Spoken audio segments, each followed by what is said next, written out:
wondering about how to offer payment, I think, to youth in churches that really don't have the budget for that sort of thing, and Oh, losing the youth to their jobs rather than getting this wonderful skills training and just losing youth to employment when churches can't right. afford that.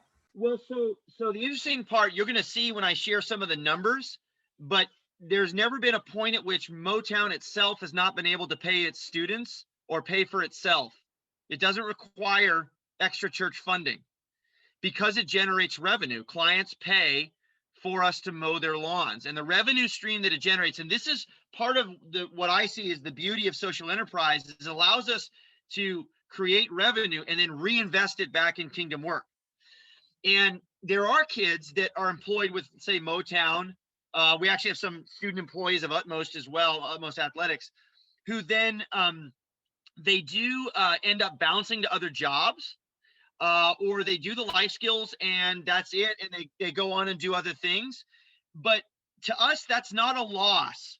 We've actually found that we've actually been able to extend relationship with church kids, but then also impact the lives of kids that would never come through the doors of our church. In fact, that's part of the model. It's an outreach-based model.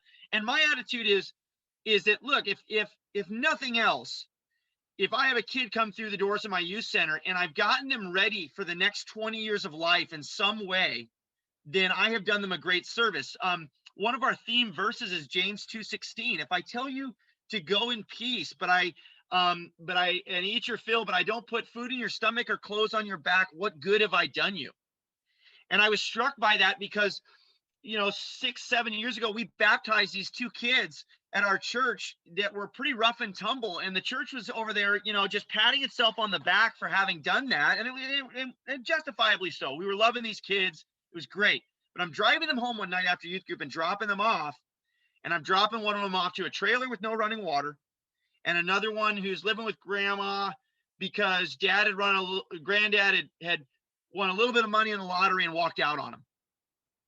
And I'm driving home just thinking, and that verse hit me like a ton of bricks. And I'm thinking to myself, what happens to these kids in 2 years?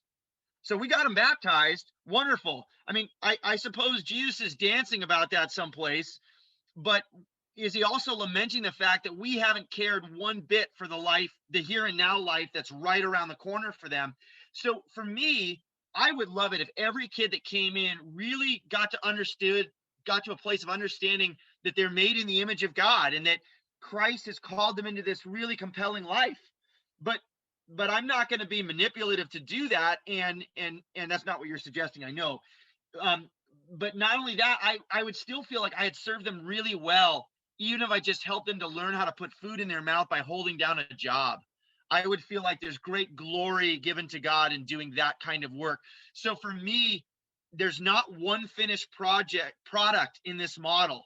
And I'm very big on that in my youth ministry, and my philosophy of ministry is I never want to try to get a kid to a destination in such a way that I end up being controlling or manipulative. And I think we are all tempted to do that in ministry because we invest hours in human beings and then we expect there to be some kind of turnaround or emotional payoff for us being who we are as broken human beings. And we get disappointed when that doesn't happen. I don't want to put myself in that kind of place of control or coercion in the life of a kid or an adult ever. So for me, I'm open to kids kind of coming and going. And if the opportunity opens up to really talk about the deep spiritual corners of life that God has invited me into, oh man, I'm delighted to do that. But it doesn't always happen.